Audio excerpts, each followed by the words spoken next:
Bismillahirrahmanirrahim. Assalamualaikum warahmatullahi wabarakatuh.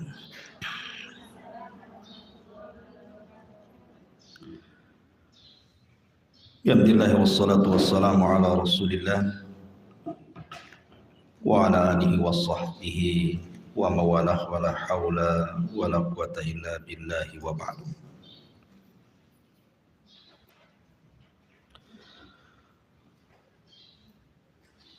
Baik, kita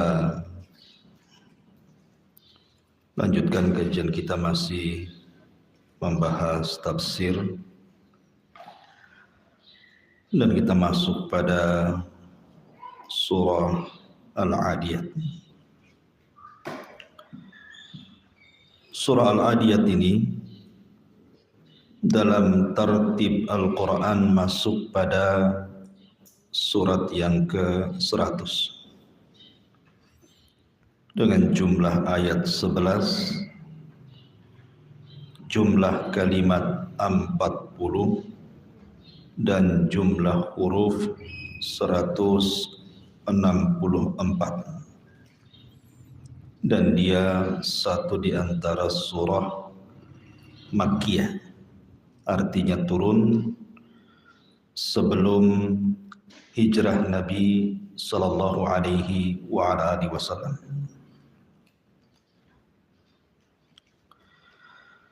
Adapun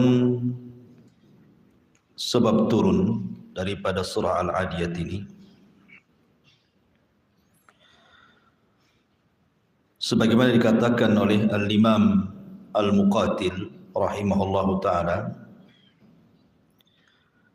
bahwa Nabi sallallahu alaihi wasallam suatu ketika mengutus sariyah. Sariyah itu artinya pasukan yang tidak diikut sertakan Nabi di situ. Artinya Rasul tidak terlibat dalam pasukan itu. Itu disebut sariyah. Untuk menyerang salah satu perkampungan dari perkampungan Kinanah. Nah, Nabi sallallahu alaihi wasallam ketika itu memilih Al-Mundhir Ibn Amr Al-Ansari radhiyallahu an sebagai pemimpin pasukan. Ada yang mengatakan Ali, ada yang mengatakan yang lainnya. Maka berangkatlah pasukan ini semua berkuda. Tidak ada yang jalan kaki, semua menggunakan kuda. Rupanya sudah berhari-hari pasukan ini diberangkatkan. Tiba-tiba lost kontak. Rasul tidak tahu kabar pasukan ini, menangkah, kalahkah, karena lama tidak sesuai dengan target. Karena Nabi SAW itu kalau membuat sebuah peperangan pasti ada target. Sekian hari, sekian minggu, sekian bulan gitu ya. Tapi kok pasukan ini tidak ada kabar gembira dan juga tidak ada kabar sedih. Enggak jelas pasukan ini ada di mana. Sehingga kemudian orang-orang munafik mereka membuat kegaduhan di kota Madinah dengan cara bahwa pasukan yang diutus Rasul kalah perang, semua mati dibunuh dan kuda-kudanya diambil sebagai harta rampasan perang oleh orang-orang kafir. Tentu Nabi SAW sedihlah ketika melihat pasukan tiba-tiba dihabarkan seperti itu, karena bagaimanapun Nabi SAW menghendaki keselamatan para sahabat itu. Mereka punya anak, punya istri, dan begitu seterusnya. Tapi kadang berita ini sudah menyebar, maka membuat kesedihan di tengah-tengah kaum muslimin, termasuk apa yang dialami Rasul. Ketika Nabi SAW sedang bersedih seperti ini, sementara orang-orang munafik senang-senang saja karena mereka menyebarkan berita hoax gitu ya, untuk menyakiti Rasul dan sahabat. Di sini Allah Subhanahu wa taala turunkan ayat atau surah Al-Adiyat bahwa yang tersebar berita itu adalah berita hoax, tidak benar. Kalau pasukan itu dibantai semua, kudanya menjadi harta rampasan perang. Justru mereka sedang perang. Dan peperangannya digambarkan dalam surat ini. Mereka sedang perang dan digambarkan peperangannya. Dan berakhir dengan kemenangan. Allah Subhanahu wa taala berfirman, "Wal 'adiyati dhabha, fal muriyati qadha, fal mughirati subha, fa atharna bihi naq'a, fa wasatna bihi jam'a."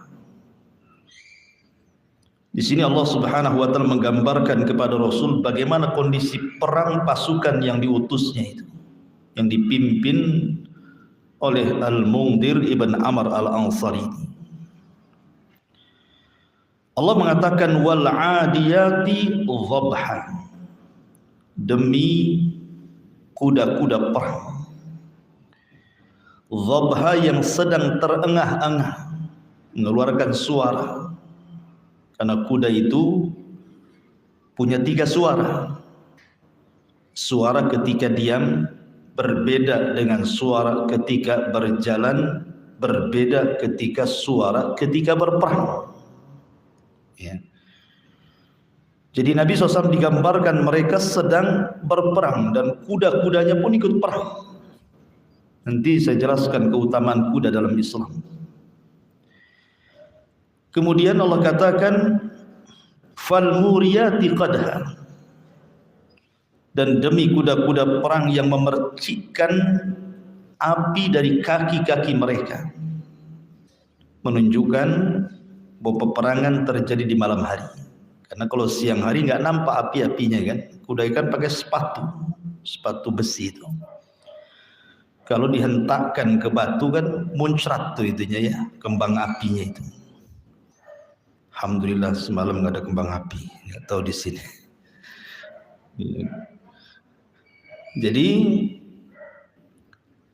Rasul digambarkan mereka sedang berperang dalam kondisi gelap. Kapan perang itu terjadi? Maka Allah katakan fal mughirati subha, mereka sedang menyerang di waktu subuh. Nanti saya jelaskan keutamaan waktu subuh. Fa'atharna bihi naq'an, dan kuda-kuda perang itu mungkin lagi mereka sedang berkecamuk perang sehingga menimbulkan debu-debu yang melayang. Fawasatna bihi jam'a, dan demi kuda-kuda perang yang sedang berada di tengah-tengah peperangan.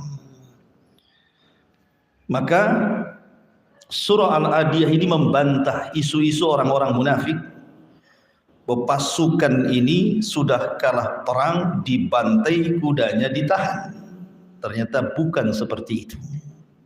Allah mewahyukan bagaimana kondisi para sahabat, semua selamat dan mereka menang perang. Ini sekilas tentang asbab nuzul daripada surah Al-Adiyat. Taib, kita masuk pada tafsirnya. Allah Subhanahu wa taala berfirman, wal 'adiyati dhabha. Di sini Allah Subhanahu wa taala bersumpah dengan kuda perang. Ada yang mengatakan bahwa al-'adiyati dhabha ini bukan bercerita perang, tetapi cerita orang yang sedang haji. Dan di sini wal 'adiyati dhabha itu bukan kuda perang, tetapi unta, demi unta gitu ya. Tapi pendapat yang kuat bahwa di sini bercerita tentang perang karena lihat dari asbab nuzulnya. Unta bukan kendaraan perang. dan kendaraan perang itu ya kuda. Memang Allah ciptakan kuda itu untuk kendaraan perang. Makanya Rasul menyunahkan melatih kuda, berkuda, memanah dan berenang gitu ya. Wal 'adiyati dhabha. Allah bersumpah dengan kuda. Kenapa Allah Subhanahu wa taala bersumpah dengan kuda di sini? Karena di antara sekian banyak binatang yang memang dikhususkan untuk berperang itu, yang sangat bisa untuk dibawa perang itu hanya kuda. Selain kuda sulit. Makanya Nabi SAW menjelaskan bahwa pada ubun-ubun kuda itu ada berkah. Nabi mengatakan al-khailu fi nawasihal khair ma'qudun. Dalam kuda itu, di dalam ubun-ubunnya ada kebaikan yang terikat ila yaumil qiyamah, sampai kiamat dibangkitkan.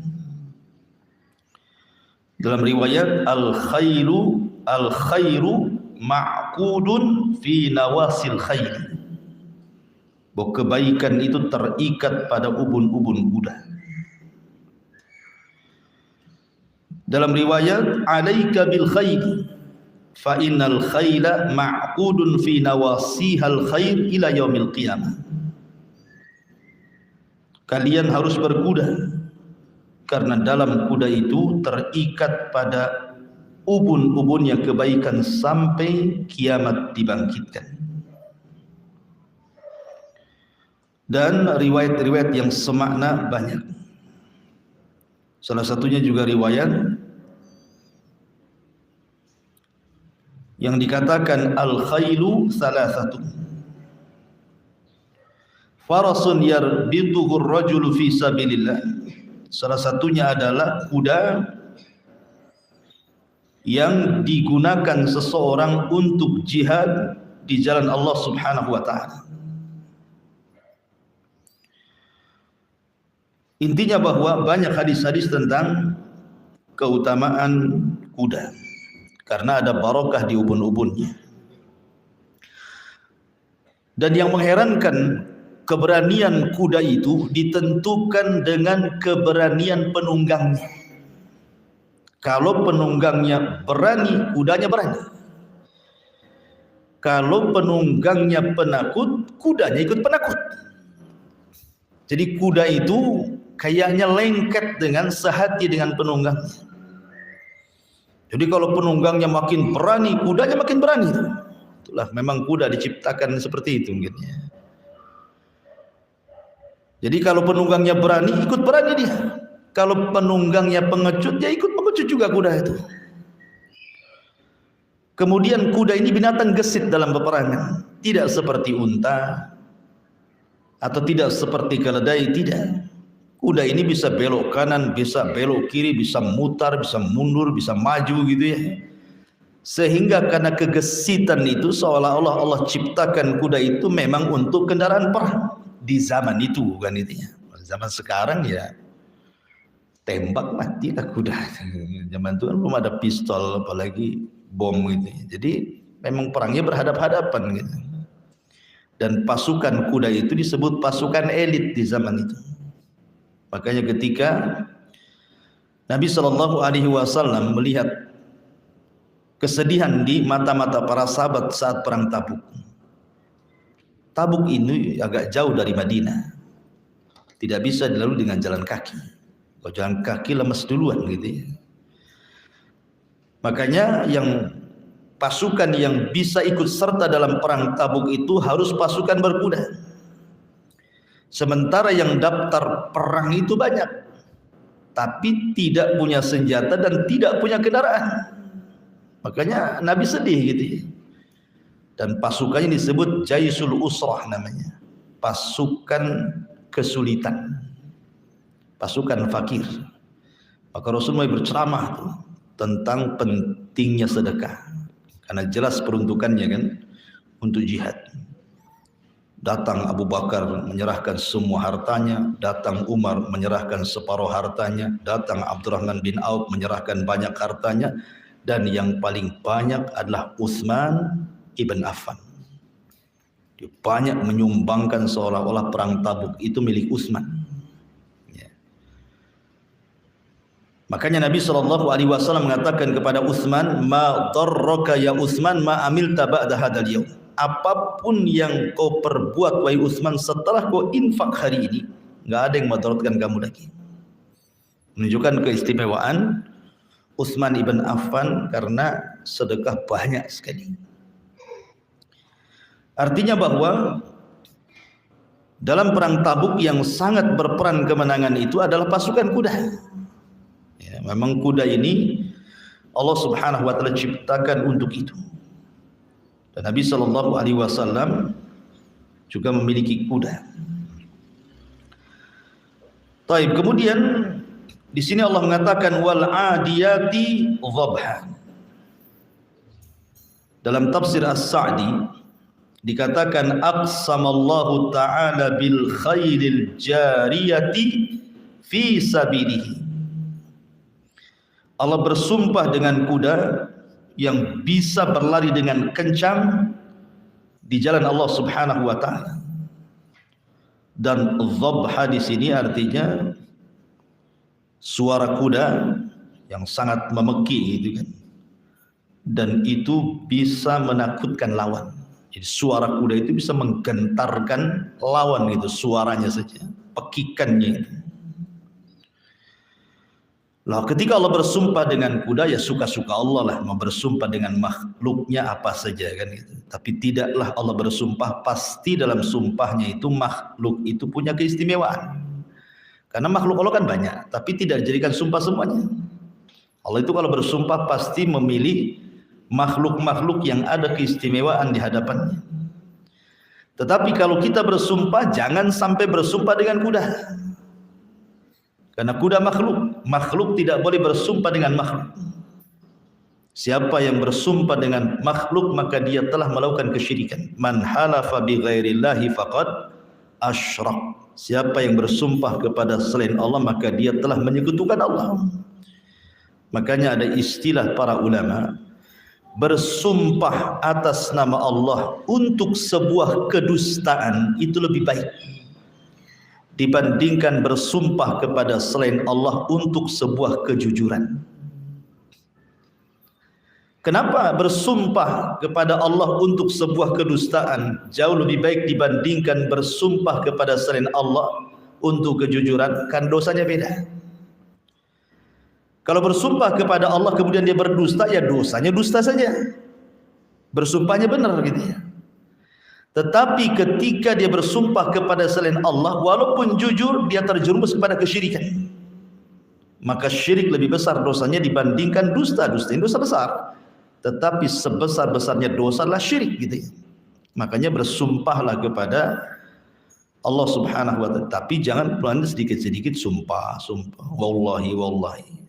Sumpah itu diperlukan dalam waktu-waktu tertentu. Seperti orang dituduh ya. Maka kita tidak berbuat tapi dituduh, maka cukup yang dituduh itu bersumpah saya tidak melakukan. Tapi yang menuduh bukan hanya bersumpah, dia wajib mendatangkan bukti kan itu. Wal 'adiyati dhabha fal muriyati qadha. Fal muriyat artinya fal muqidati bihawafiriha nara. Wadzalika min syiddati aduwiha. Jadi fal muriyah itu artinya percikan-percikan api yang keluar dari kaki-kaki kuda, maksudnya dari sepatu-sepatu kuda itu. Qadha, dan ini menunjukkan bahwa peperangan itu sangat sengit sekali. Karena kalau kuda langkahnya pelan-pelan mengeluarkan api lah kan itu. Memang kuda ini lagi bergerak ke sana kemari, beradu kaki dengan batu gitu. Makanya ini betul-betul sedang berkecamuk di tengah-tengah peperangan. Kemudian fal mughirati subha. Sedikit saya terangkan agak panjang. dan para sahabat menyerang musuh di waktu subuh. Mungkin sering saya ulang-ulang, tapi nggak apa-apa. Sesuatu yang terulang itu semakin lengket gitu ya.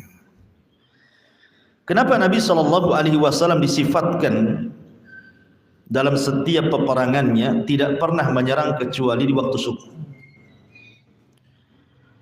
Rasul itu kalau menyerang tidak pernah siang, tidak pernah sore, apalagi malam. Rasul itu nunggu waktu subuh biasanya. Kalau dia mendengar di sebuah daerah ketika mau diserang itu terdengar suara adzan, maka Nabi tidak akan menyerang. Berarti daerah itu daerah kaum muslimin. Dari sini ada turunan fikih ketika menentukan negara Islam dengan negara kafir. Apa bedanya negara Islam dengan negara kafir? Seperti Indonesia ini negara Islam ke negara kafir. Karena ada orang yang mengatakan Indonesia ini negara kafir, berhukum dengan hukum tauhid, macam-macam ya. Dia tidak paham definisi negara namanya. Negara Islam itu apabila syiar berkumandang. Salah satunya yang paling mencolok adalah suara adzan. Kalau suara adzan tidak dilarang, bersaut adzan satu masjid ke masjid berikutnya, dari musolah ke musolah berikutnya, dari ringtone handphone ke ringtone handphone berikutnya, ada tuh suara ringtone handphone ya. Suara ringtone-nya azan, tapi waktu sholat tak ke masjid, tak sholat pula dia. Jadi cuman ringtone-nya saja azan. Jadi ketika suara azan di mana-mana dan tidak dilarang pemerintah, apalagi syiar-syiar yang lainnya juga, otomatis kalau azan tidak dilarang ya sholat tidak dilarang lagi kan gitu. Secara otomatis itu. Berarti negara itu masih dihukumi negara Islam.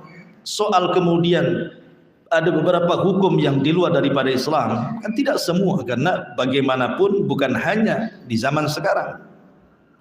Di zaman Bani Umayyah, di zaman Bani Abbasiyah pun tidak sempurna. Yang sempurna ya zaman Khulafaur Rasyidin saja kan itu. Tapi minimalnya syiar-syiar Islam itu berkumandang. Berarti ketika syiar berkumandang, berarti negara itu negara Islam. Beda dengan negara tetangga. Singapura umpamanya kan, suara azan saja nggak boleh keluar kecuali di satu masjid itu ya, di Sultan itu. Nah, berarti bukan negara Islam ya, negara kafir, karena juga mayoritas juga orang di luar dari Islam di sana.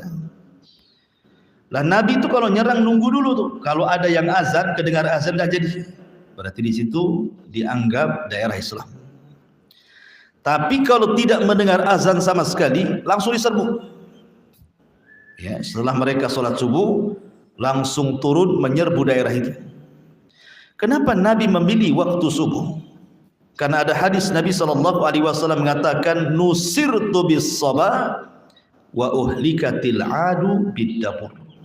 Aku ditolong dengan angin subuh, angin soba namanya. Dan kaum Ad dihancurkan dengan angin sore. Makanya kalau ibu-ibu baca hadis-hadis tentang para sahabiah, wanita-wanita di zaman Rasul yang rutin ikut jamaah di masjid itu, kebanyakan riwayat sholat subuh. Dan tidak disebut riwayat sholat yang lain. Kan sholat itu ada zuhur, ada asar, ada maghrib, ada isya gitu. Tapi riwayat-riwayat wanita-wanita di zaman Nabi yang sholat berjamaah dengan laki-laki di masjid itu sholat subuh. Kenapa memilih sholat subuh? Ya pertama karena memang kondisinya gelap, ya kan, sehingga tidak menimbulkan fitnah. Yang kedua karena memang sekalian riyadhah, olahraga. Mereka berjalan dari rumah ke masjid, dari masjid ke rumah, itu sekalian olahraga. Karena waktu selepas subuh itu disabdakan Rasul, Allahumma barik li ummati fi bukuriha. Ya Allah berkahi umatku di waktu paginya. Di waktu pagi. Makanya aktivitas Nabi SAW selepas sholat subuh, Rasul tidak keluar masjid. Rasul terkadang banyak buat acara selepas sholat subuh, terkadang mengumpulkan sahabat, kemudian ditanya soal mimpi. Nah, siapa yang bermimpi semalam? Nah, gitu ya. Nanti sahabat mengintik, saya bermimpi semalam begini Rasul, ditakwilkan sama Nabi. Saya bermimpi ini wahai Rasul, ditakwilkan sama Nabi. Terkadang bertanya soal mimpi Rasul itu. Ya, karena Rasul juga pakar takwil mimpi, seperti Nabi Yusuf alaihi salatu wassalam, atau di kalangan ulama tabi'in seperti Muhammad ibn Sirin, itu pakar mimpi. Ya. Tapi ibu kalau bukan pakar mimpi, jangan coba-coba mentakwil mimpi orang. Suaminya mimpi, dalam mimpinya maaf selingkuh dengan tetangganya, diceritakan Pak sama ibu. Oh kalau gitu selingkuh ya, padahal mimpi kan, jadi ribut gara-gara mimpi jadinya. Ya. Jadi nggak boleh kalau orang tidak pandai mentakwil mimpi, jangan mentakwil mimpi. Pamannya ada kawan yang cerita mimpi, kalau dia mulai bercerita mimpi buruk, Bu, jangan didengar. Nasihati dia, maaf ya, kalau mimpi buruk jangan cerita sama saya. Kalau mimpi baik, takwilkan yang baik. Makanya mimpi baik boleh diceritakan, mimpi buruk tidak boleh. Karena mimpi baik kalau diceritakan, pas ditakwilkan baik, diaminkan malaikat, jadi sebuah kenyataan kan itu. Terkadang Nabi SAW mengajarkan para sahabatnya berceramah, mengajarkan ilmu. Terkadang Rasul aktivitas sendiri saja. Habis sholat subuh ya berzikir, baca Quran sampai waktu syuruk. Rasul mengajarkan kepada para sahabat 2 rakaat syuruk, dan itu pahalanya besar kan itu ya. Kata Nabi SAW, siapa yang sholat subuh kemudian tidak beranjak pada tempatnya, dia pun mengingat Allah Azza wa Jalla sampai matahari terbit meninggi 1 tombak, lakukan 2 rakaat syuruk, pahalanya kahajjati wal umrah taman, kata Rasul, seperti haji dan umrah secara sempurna. Bayangkan haji itu berapa biayanya, Bu? Apalagi zaman sekarang, jangan haji umrah aja dipersulit. Tahun kemarin malah ditutup, tak boleh haji karena corona kan. Kalau ingin dapat pahala haji, gitu saja ibu kalau di rumah, makanya di rumah itu ibu sediakan mihrab lah. Jadi di kamar, tapi ada khusus tempat sholat, di pojok sebelah mana. Jangan pula pindah-pindah, kadang di dapur lah, kadang di ruang tamu sholatnya. Jadi khususkan, walaupun rumah tidak harus lebar, tidak harus luas, sempit, tapi ada tempat khusus maksudnya di situ. Buat mihrab sebelah mana gitu, sajadahnya jangan dirobah-robah di situ saja. Seperti Maryam punya mihrab sendiri gitu ya. Nah, supaya di situ khusus tempat sembahyang, bersihkan semua. Jadi di situ tempat rahmat turun. Makanya karena wanita kan tidak wajib ke masjid, makanya harus punya mihrab sendiri. Ya, punya tempat sembahyang sendiri di rumah. Jangan dipindah-pindah. Di situ saja. Lah, supaya dapat keutamaan ini. Sekarang kan tidak beranjak dari tempatnya kan, berarti di situ saja. Kemudian berzikir, baca Quran gitu ya. Kemudian enggak lama dari subuh ke syuruk itu 1 jam paling, ya kan? Baru sholat 2 rakaat selesai. Itu aktivitas Nabi seperti itu. Ditambah juga memang di waktu subuh itu ada angin berkah. Setiap peperangan itu Rasul ditolong dengan angin berkah itu. Makanya nasihat para ulama itu kalau habis subuh, kalau memang cuacanya baik, maksudnya tidak hujan lah, maksudnya tidak mendung, coba buka jendela, buka pintu gitu ya, supaya angin soba itu masuk sehingga membawa berkah ke dalam rumah. Makanya Ibnul Qayyim mengatakan, siapa yang tidur selepas subuh tidak diberkahi keluarganya, tidak diberkahi pekerjaannya, tidak diberkahi kehidupannya. Kenapa? Karena itu waktu turun berkah di situ masalahnya. Rahasia hidup manusia 1 hari itu ada di waktu itu masalahnya kan. Makanya jangan tidur di situ. Ingatkan kalau suami tidur lagi, jangan tidur lagi lah gitu. 1 jam saja lah, enggak lama kan. Ya. Jangan ayam pula dapat berkah ya. Ayam enggak tidur di jam segitu tuh. Kemudian juga selain daripada angin soba dan juga turunnya berkah di waktu subuh itu, menyehatkan badan ya. Bisa membuang sirkulasi, angin masuk rumah kan berganti tuh sirkulasinya kan. Artinya banyak kebaikan di waktu subuh. Kemudian Allah mengatakan fa'asar nabihi naq'ah. Di sini fa'athar nabihi naq'ah, yang namanya peperangan ya sudah wajarlah menimbulkan debu di mana-mana, apalagi memang kondisi di sana kan bukan perang di hutan. Ya perang di tanah terbuka, di padang pasir, banyak batu, banyak pasir, ya wajar debu di mana-mana. Dan kuda-kuda yang menghamburkan debu-debu ke langit. Kemudian fawasat nabihi jama'ah, di mana para sahabat ini dengan kuda-kudanya betul-betul sedang berkecamuk di tengah-tengah peperangan. Mereka sedang menyerang. Ini gambaran-gambaran sumpah dengan kuda ini. Setiap sumpah dalam Quran mesti ada jawabannya. Untuk apa Allah bersumpah? Dan itu yang mesti ada pertanyaan. Untuk apa Allah bersumpah? Jawabannya untuk ini. Innal insana li rabbihi lakanud. Sesungguhnya manusia terhadap nikmat Rabbnya selalu kanud. Kanud itu artinya jahud. Jahud itu artinya selalu mengeluh, menentang, berpaling. Nikmat Allah ini banyak, sampai-sampai Allah katakan wa in ta'uddu nikmatallah la tuhsuha, kan? Kalau ibu menghitung nikmat Allah dengan alat apapun tidak akan kehitung, karena tidak terbatas nikmat Allah itu. Jangankan jauh-jauh lah, ibu ngaca saja itu semua nikmat Allah, kan? Tengok mata, alhamdulillah. Coba mata diletakkan di kaki, jadi mata kaki. Susah mau mandang. Kenapa letakkan di atas? Supaya bisa mandang, nikmat kan itu. Mandangnya saja sudah nikmat, diletakkan pula di tempatnya makin nikmat. Telinga di samping kiri, samping kanan, sempat di atas kepala ngadap ke langit apa enggak? Hujan masalah gitu, Bu. Jadi mendengarnya saja sudah nikmat, diletakkan pada tempatnya aja sudah nikmat lagi. Dan dua-duanya mendengar sama pendengarannya. Coba kalau seandainya yang lain beda kan repot kita ini. Mata juga memandang sama dua-duanya fungsinya. Kalau mandang uang 100 ya tetap uang 100. Tidak mungkin yang satu 2000, yang satu 100 kan gitu. Artinya disamakan, diseimbangkan. Tangan juga sama, nggak panjang sebelah gitu. Kaki nih kalau panjang sebelah susah mau jalan. Kayak orang pincang jadinya.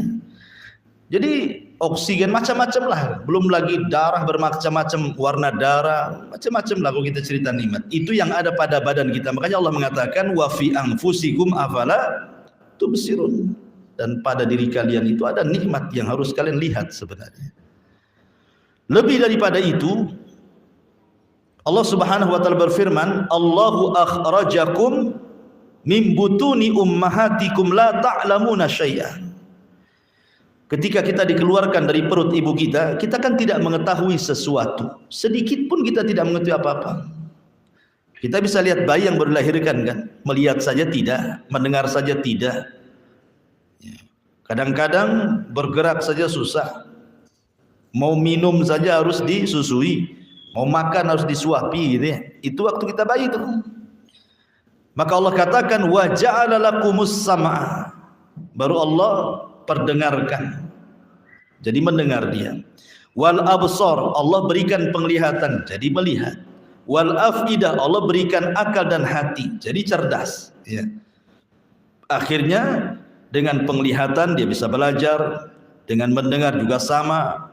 Akhirnya ketika dia sudah diberikan hati, punya akal, kemudian cerdas, yang satu jadi dokter, jadi insinyur, jadi jenderal, presiden, menteri, semuanya gitu. Apa sih fungsinya? Lihat ujung ayat, la'allakum tashkurun, agar kalian bersyukur sebenarnya itu.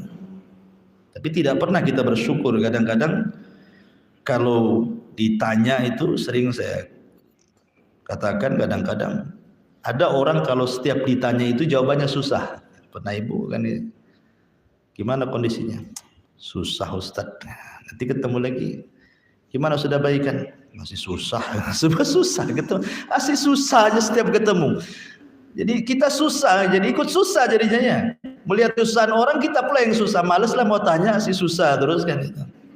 Seolah-olah dunia ini diciptakan itu susah untuk dia. Dia tidak pernah melihat bagaimana nikmat yang di badan kita itu sudah kaya sebenarnya di itu. Makanya ketika Ibrahim ibn Adham Kalau tidak salah seorang ulama zuhud, ya kan? Ada orang mengeluh soal ekonomi di zamannya. Susah, sedikit susah. Akhirnya dipanggil sama Ibrahim bin Adham. Sini kamu. Kalau kamu ingin kaya, maukah kau lepas matamu? Ku beli sekian ratus dirham. Kalau kau ingin kaya, potong tanganmu. Ku beli dengan sekian ratus dirham. Potong telingamu, ku beli sekian ratus dirham. Potong kakimu, saya beli sekian ratus dirham. Kamu kan uang banyak tuh jadinya. Dia mengatakan tidak maulah kan itu ya. Artinya bahwa kalau dia paham harga mata, harga telinga, harga kaki, harga tangan, pasti dia akan mengatakan dia kaya nikmat. Lah karena dia nggak berpikir ke situ. Lihat orang buta, pengen melihat kalau seandainya ada gitu ya, rumah sakit yang bisa berobat dan dia bisa melihat. Terkadang walaupun dia susah, dia akan cari itu uang untuk supaya matanya melihat kan gitu. Karena coba orang-orang yang mungkin Allah ya takdirkanlah kecelakaan yang tadinya bisa berjalan akhirnya pakai tongkat. Itu kalau melihat orang yang jalannya tegap itu berangan-angan, kapan aku seperti dia gitu sebenarnya. Cuman kadang-kadang kita tidak berpikir seperti itu. Makanya ada seorang ulama ketika tidak bisa berjalan, kakinya patah, kemudian tangannya juga patah, matanya buta gitu kan. Dia masih mengatakan alhamdulillah, segala puji dan puja hanya milik Allah Subhanahu wa taala yang masih menganugerahkan aku dan melebihkan aku dibandingkan yang lainnya. Jadi yang sebelahnya ngomong, kenapa kau mengatakan seperti itu? Berjalan pun tidak, tangan pun tak ada, mata pun buta gitu. Tapi dia mengatakan, ya, aku masih lebih utama dari si fulan ibn fulan.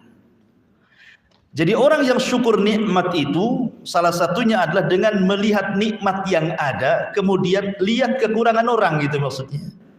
Saya memang tidak bisa jalan, saya buta, tapi ada yang lebih parah lagi, berbaring nggak bisa apa-apa gitu kan.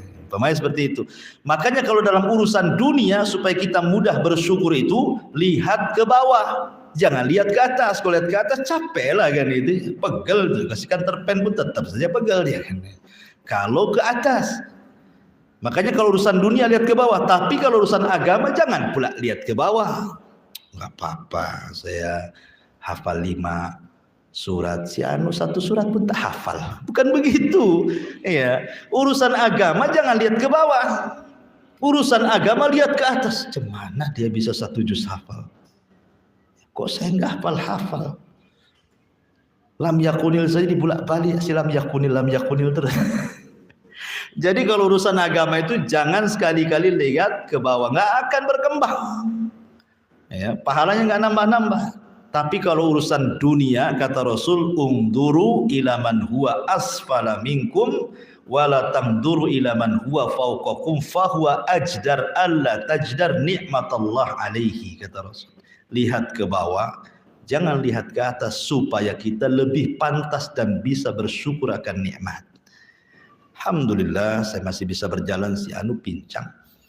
Saya masih bisa ngontrak, si anu di kolong jembatan gitu ya. Jadi masih harus seperti itu. Innal insana li rabbih lakan. Ya karena memang khuliqal insan halu'a. Dalam riwayat ayat yang lain manusia itu diciptakan mudah berkeluh kesah, sedikit-sedikit ngeluh, sedikit-sedikit ngeluh. Itulah manusia. Wa innahu ala dzalika lasyahid. Dan sesungguhnya dia sendiri manusia itu tahu kalau dia itu suka mengeluh. Dia menyaksikan sendiri gitu kan, dia mengakui sendiri sebenarnya. Sebab kalau dia tahu nikmat Allah itu banyak yang diberikan kepada kita. Karena kan begini ya, kadang-kadang barometer kekayaan menurut kita dengan kekayaan menurut para sahabat itu sudah berbeda masalahnya. Makanya ketika para sahabat ditanya soal makna ghina, mana kaya itu, maka sahabat mengatakan, selama seseorang itu bisa makan 1 hari itu, kemudian punya rumah sehingga dia terbebas dari hujan dan panas, kemudian punya pasangan suami istri yang saling melindungi, berarti Anda sudah kaya. Kenapa? Karena banyak di luar sana yang justru tidak tiga-tiganya. Gitu ya. Bahkan ketika dikatakan oleh Rasulullah SAW kepada seseorang, kamu punya pembantu, maka sahabat ini mengatakan, punya wahai Rasul, idan anta malik, kalau begitu kau raja, katanya. Gitu kan.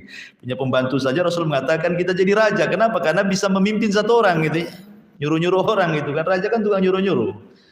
Ya. Itu saja sudah kaya. Itu barometer kekayaan menurut para sahabat. Kalau kita kan beda ya. Kalau kita ini kalau kaya, kalau punya kos-kosan 10 gitu ya. Mobilnya berjejer tapi rental gitu. Wa innahu lihul khairi lasyadid. Kenapa manusia itu bisa kanut, ya, mudah berpaling, mudah i'rad gitu ya, mudah menentang, mengeluh, berkesah? Ini sebabnya. Wa innahu lihubbil khairi lasyadid. Karena manusia itu kepada dunia cintanya melampau. Harta dalam bahasa Arab itu disebut mal. Mal dalam bahasa Arab itu dari mala yamilu mailan, artinya kecenderungan untuk memiliki, kecenderungan cinta untuk menguasai, kecenderungan kepada sesuatu untuk menguasai, itu disebut harta. Makanya dalam surah Al-A'la Allah mengatakan bal tu'thirunal hayatad dunya, bahkan kalian lebih memilih kehidupan dunia. Padahal kita sudah yakin wal akhiratu khairun wa abqa kan. Kalau orang Islam, apalagi ibu sudah ngaji, pasti kalau ditanya lebih baik dunia atau sorga, pasti ya sorga jawabannya. Tapi dalam kehidupan nyata itu hanya di lisan saja yang ngomong begitu. Ya termasuk saya pribadi, termasuk ibu, termasuk hampir semua kena. Kecintaan kepada dunia ini lebih dibandingkan kecintaan kepada akhirat. Karena masalahnya kecintaan kepada dunia ini mencakup semua aspek kehidupan manusia. Sering saya contohkan. Dalam hal kecil saja. Dalam hal kecil ya. Dalam dunia apa saja. Dunia pendidikan lah contohnya. Banyak orang tua kalau dia orang agama, masih awam itu. Dia rela loh sampai bisa menjual sawah, menabung, menyekolahkan anaknya, tapi lihat jurusannya semua dunia. Yang satu kedokteran, yang satu insinyur, yang satu ekonomi, yang ada gitu kan. Anaknya tidak ada satupun yang dipesantrenkan. Alasannya apa? Ustaz, kalau saya kepesantrenkan, saya kan dokter. Nanti anak saya nggak jadi dokter. Dunia kan. Cita-citanya itu dunia. Kenapa? Saya ini insinyur. Kalau saya mondok di Jabal Uhud, mana jadi insinyur dia kan? Insinyur hutan yang ada. Jadi terkadang masalah-masalah pendidikan saja kita melampau urusan dunia itu lebih dibandingkan urusan agama kan. Bahkan ada yang lebih ekstrim lagi, ngapain masuk pesantren? Jadi apa anak kamu? Kerjanya gimana? Ijazahnya udah kemana-mana tuh. Itu artinya apa? Wa innahu lihubbil khairi lasyadid. Atau contoh yang lain, ibu ini kalau beli baju pasti kan milih bu ya, nggak mungkin nggak milih lah ibu, pasti milih. Pertama lihat baju kawannya dulu, wah cantik bajunya nih, beli di mana? Tengok mereknya kan itu ya, murah apa mahal? Terkadang mahal pun kalau sudah cocok tuh pengen dibeli, dia bisa nabung loh untuk beli baju. Tapi ketika ada saudaranya yang miskin, yang mungkin tidak punya baju syar'i, terkadang ibu ngasih bukan yang baru tuh, pasti yang second, yang bekas-bekas ibu kan, yang gombal-gombal tuh, yang udah nggak muat, gitu ya, kumpulin dikarungin, kasihkan di ruli sana. Jadi ngasih orang itu jelas sorga, tapi ibu beli baju belum tentu jadi sorga kan, belum tentu. Ibu beli baju bagus. Baju masih ada, jadi sorga tidak. Itu hanya sekedar kepuasan batin saja kan. Bahkan bisa celaka kalau untuk riya. Tapi kalau ngasih orang sudah jelas gitu ya. Ya. Coba kalau seandainya ibu ngasih orang seperti kita cari baju untuk sendiri gitu kan. Itu baru ibu menyeimbangkan dunia akhirat namanya itu. Makanya Rasul mengatakan la yu'minu ahadukum hatta yuhibba li akhi ma yuhibbu li nafsi kan itu. tidak sempurna iman seseorang sampai bisa mencintai saudaranya sebagaimana dia bisa mencintai dirinya sendiri.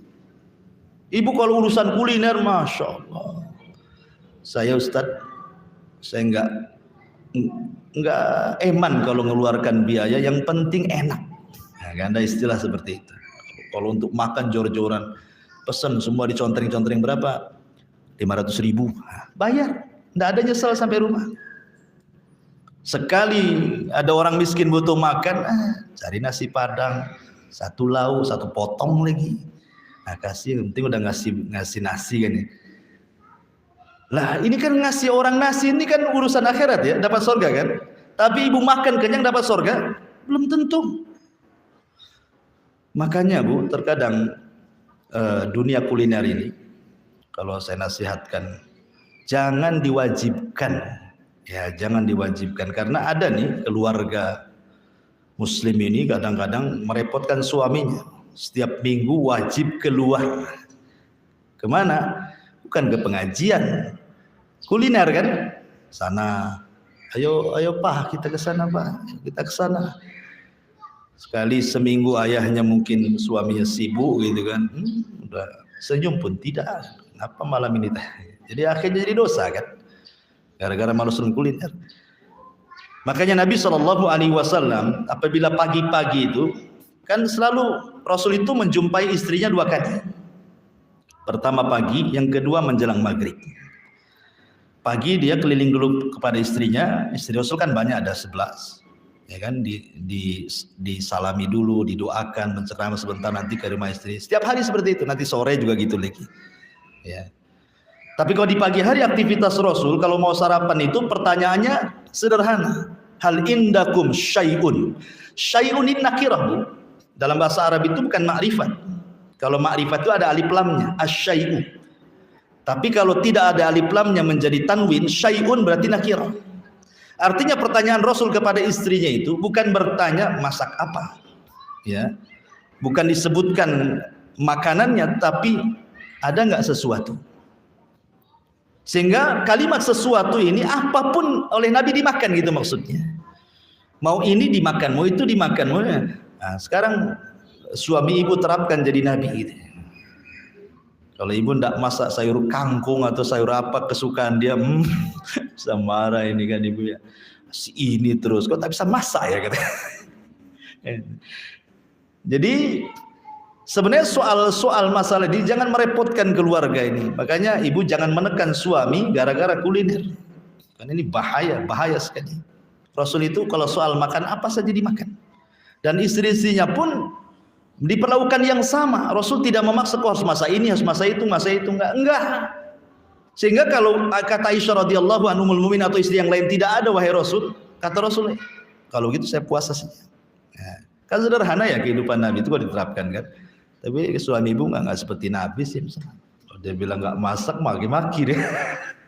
Kok ngapain ini, tidur aja kan, enggak masak gitu. Nabi kan sederhana saja. Ya, enggak ada puasa ya, kalau ada dimakan. Ya, seperti itu Nabi. Artinya dunia kuliner ini merusak keluarga sebenarnya. Terkadang lebih wajib daripada sholat wajib itu kadang-kadang. Taib. Wa innahu ala dzalika lasyadid wa innahu lihubbil khairi lasyadid. Atau dalam masalah apalah, masalah pernikahan juga sama kan. Terkadang kita ini kalau orang awam yang diundang itu justru orang-orang kaya. Dia kaya tentu juga kolega-kolega dia yang diundang kan. Padahal mungkin sampingnya banyak orang miskin. Nggak diundang kadang-kadang. Padahal seburuk-buruk makanan walimah itu yang diundang orang kayanya dan ditinggalkan orang miskinnya kan, itu kata Nabi. Nah, ini kan tu'thirunal hayatad dunya, atau dengan kata lain wa innahu lihubbil khairi lasyadid. Carikan jodoh juga sama. Saya contohkan, yang satu hafal Quran miskin, yang satu dokter banyak gajinya, ganteng lagi. Nanti yang hafal Quran nunggulah kalau ada adiknya lagi gitu ya. Gitu ya. Ini kan jelas itu. Kenapa? Masuk pada wa innahu lihubbil khairi lasyadid. Karena kita ini terlampau cinta dengan dunia. Jadi semua masalah apa saja jadi dunia. Tidak ada akhiratnya. Ya. Mau yang sudah ngaji, mau yang nggak ngaji, ustadz juga sama. Ini kalau amplopnya sedikit agak malas datang. Dan juga yang seperti sampai ada yang ngasih takrif tuh, kalau mengundang saya sekian, kan gitu kan. Ada tuh ustaz-ustaz tuh, ya. Nah, kalau nggak sekian juta, nggak mau datang deh. Anda ini sedang berdakwah, sedang cari duit gitu. Kalau sedang cari duit janganlah begitu, kerja kan gitu ya. Jadi sampai kepada masalah-masalah dakwah pun banyak yang kemudian lebih mencintai dunia daripada akhirat. Jadi kalimat wa innahu li hubbil khair lasyadid ini mencakup semuanya. Enggak ada yang tersisa dalam kehidupan kita ini. Coba apa yang tersisa dalam kehidupan kita? Depan kita masjid masih belum jadi. Nah, kita bangun rumah kita udah lebih baik daripada masjid. Nah, itu contoh yang jadi sebutkan contohnya ada semua. Ya, soal pendidikan anak-anak juga sudah sama, semua sama. Makanya kenapa di sini Allah tekankan dengan kalimat la syadid. Ya, syadid itu artinya sangat kepengen gitu ya. Soal dunia itu. Padahal sebenarnya akhirat itu lebih baik dan lebih kekal. Kenapa kemudian akhirat yang sudah jelas-jelas kekal lebih baik dibandingkan dunia? Kita lebih cinta dunia nih. Kata Abdullah bin Mas'ud radhiyallahu an, li'anna dunya quddimat wal akhirata ukhirat. Masalahnya dunia itu didahulukan, akhirat dibelakangkan. Coba kalau dibalik, kita masuk surga dulu, enggak mungkin kita ke dunia kan itu ya. Apain? Makanya Nabi Musa mendebat Adam, gara-gara kau aku jadi ke dunia jadi. Coba kau tamakan gua larangan, katanya Musa. Ya, karena tahu nikmatnya dunia. Karena dunia didahulukan, akhirat dibelakangkan, walaupun akhirat sudah sering kita dengar kenikmatannya tidak bisa dilihat mata, didengar telinga, terlintas pun tidak bisa. Itu kan berarti nikmat sekali itu tuh kan. Tapi tidak tertarik, hanya jadi cerita saja. Tetap saja kita ini dunia terus. Kenapa? Karena dunia dikedepankan dan ditampakkan, akhirat itu dikebelakangkan dan digaibkan. Cukup beriman, itu masalahnya. Ya. Jadi seolah-olah itu yakin antara yakin dan tidak yakin soal akhirat itu. Nah, dunia ini ya sudah di depan. Jangankan soal itu, soal jual beli saja. Ibu jual barang sama saya. Ustaz, ini harga ini berapa? Ini kalau kontan 1.000. Kalau kredit nggak apa-apa lah 1.500. Bagi penjual lebih baik kontan daripada kredit, ya kan? Kenapa? Karena kontan sudah jelas dapat duit lagi kan.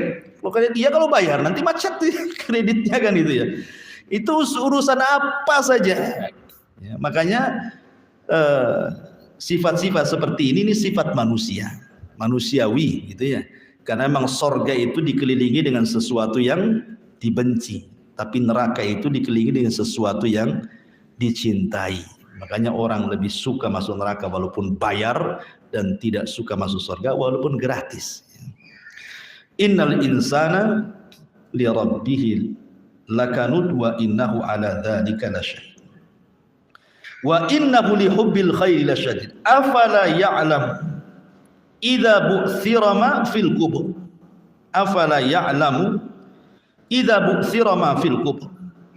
Tidakkah manusia mengetahui apabila bu'thira dibangkitkan ma fil qubur, apa-apa yang ada dalam kuburan. Kata Syekh Sa'di, afala ya'lamul insan ma yantadiruhu idza akhrajallahu al-ummahat minal quburi lil hisabi wal jaza. Artinya, apakah manusia itu tidak mengetahui apa yang ditunggunya apabila Allah keluarkan kita dari kuburan, di hadapannya sudah dibentangkan hisab dan juga balasan. Orang kalau beriman dengan hari kehidupan setelah kematian, pasti orang itu akan terlahir menjadi amanah, jujur, disiplin, dan begitu seterusnya. Kenapa? Karena setiap ucapan ada tanggung jawabnya, setiap perbuatan ada tanggung jawabnya, setiap amalan ada balasannya. Oh, seperti itu. Kalau yakin nih, kalau saya ngomong ini nanti ada balasannya, nggak jadi dia ngomong, ya kan? Oh, kalau ngomong baik balasannya surga, pasti dia akan tata bahasanya.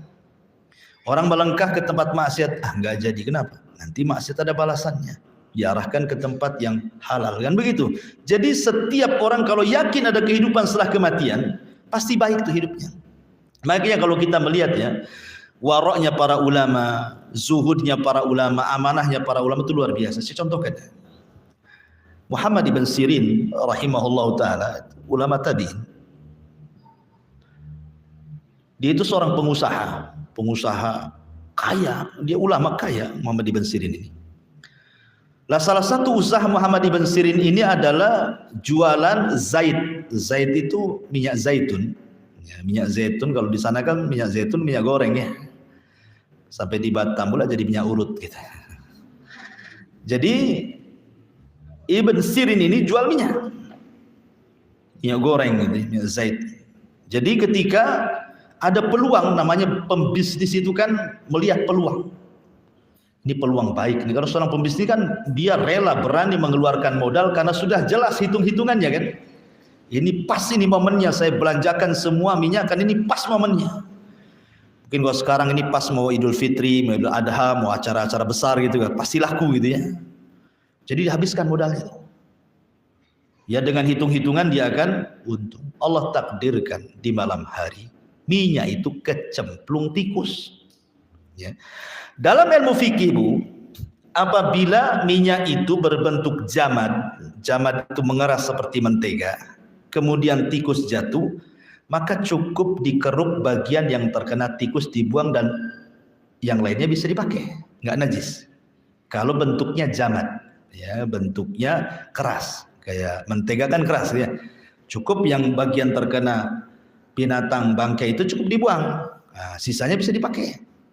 Tapi kalau cair seperti minyak kan cair itu, maka dianggap najis. Ditumpahkan semua Muhammad ibn Sirin. Sebab itulah dia bangkrut. Coba bayangkan kalau ini terjadi pada kita, kan orang nggak tahu ada tikus yang tinggal dibuang dijual kan gitu ya. Orang kalau nggak terfikir bahwa di sana ada kehidupan setelah kematian kan, mungkin begitulah ceritanya kan. Sayang ini modal sudah besar, masa gara-gara satu tikus dibuang semuanya kan gitu kan. Kalau orang jahat buanglah tikus, mana ada orang tahu ya. Tetapi lihat bagaimana waroknya para ulama. Kenapa? Karena yakin ada kehidupan setelah kematian. Ini kalau minyak dijual padahal ini sudah dianggap najis, berapa dosa yang akan saya tanggung kan begitu pikirannya. Makanya Abu Hanifah, ma'ruf Abu Hanifah, seorang pengasas mazhab Hanafi, dia pengusaha kain yang kaya. Abu Hanifah itu kan ikut jejak bapaknya karena bapaknya kan pengusaha kain, ya, kain katun atau kain sutra lah bahasa kitanya kan.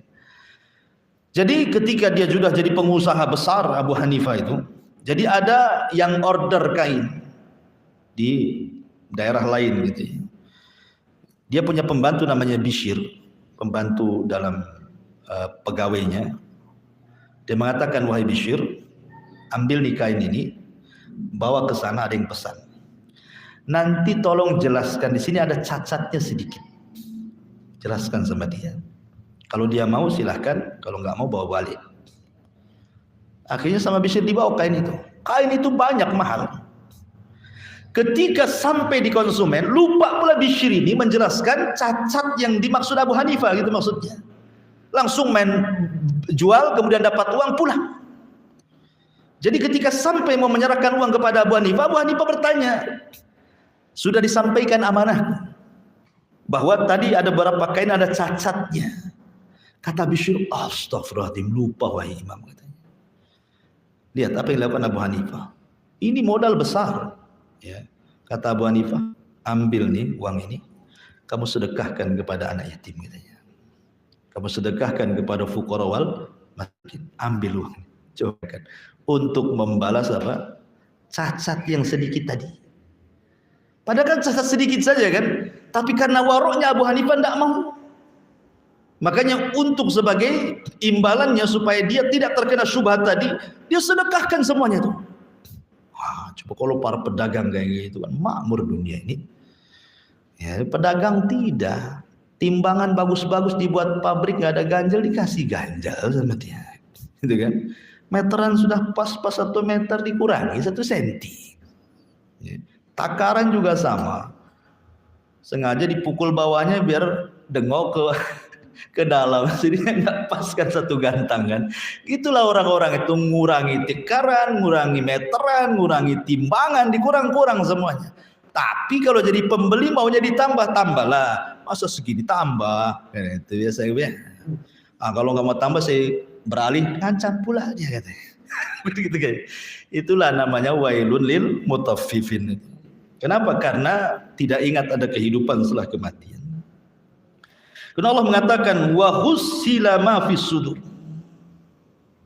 Kata Syekh Sa'di, istikhraju mastutira fis suduri min khairin aw syarrin. Di dunia, Bu, kita bisa menyembunyikan hasad, bisa menyembunyikan suudzon, bisa menyembunyikan dendam, dengki. Ya, kita bisa pura-pura baik sama orang padahal jahat sama orang. Orang hasad kan? Pamannya saya hasad sama ibu. Saya tidak perlu menampakkan hasad saya kan. Pura-pura baik padahal saya orang hasad sama ibu. Di dunia bisa disembunyikan tuh. Di akhirat enggak bisa. Semua yang ada pada dada kita itu sudah ada catatannya. Makanya sering saya katakan catatan manusia itu ada dua. Ada catatan yang bergabung dengan seluruh umat sejak zaman Nabi sampai hari ini.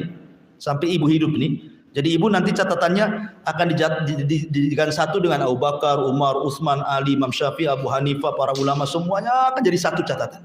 Di situ kita akan dipermalukan. Karena kita akan dibaca catatan kita, semua lihat.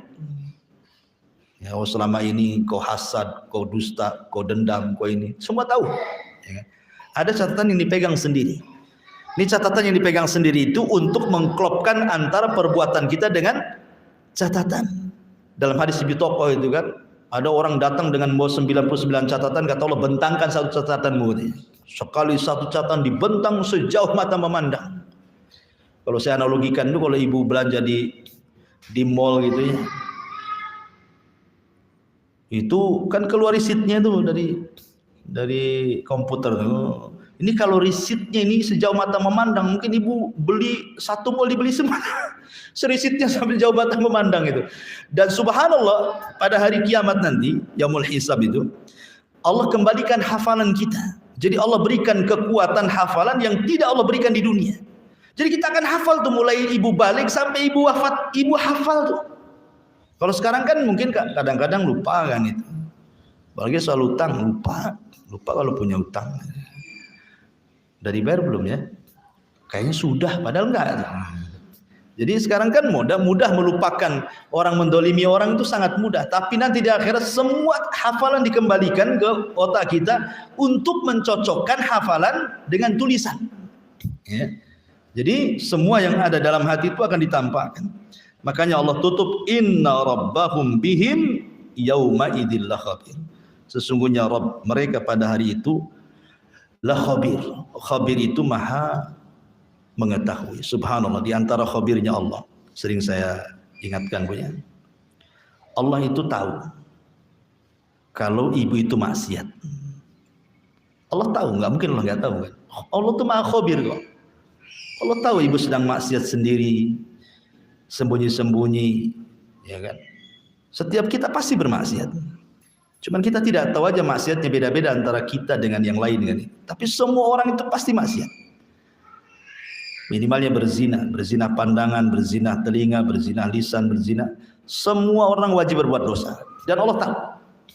Tetapi Allah itu tersifati dengan khabir. Allah maha tahu maksiat kita. Tapi karena rahimnya Allah, kasih sayangnya Allah kepada kita, Allah tutup loh maksiat kita itu. Allah kan sudah tahu kita sedang maksiat.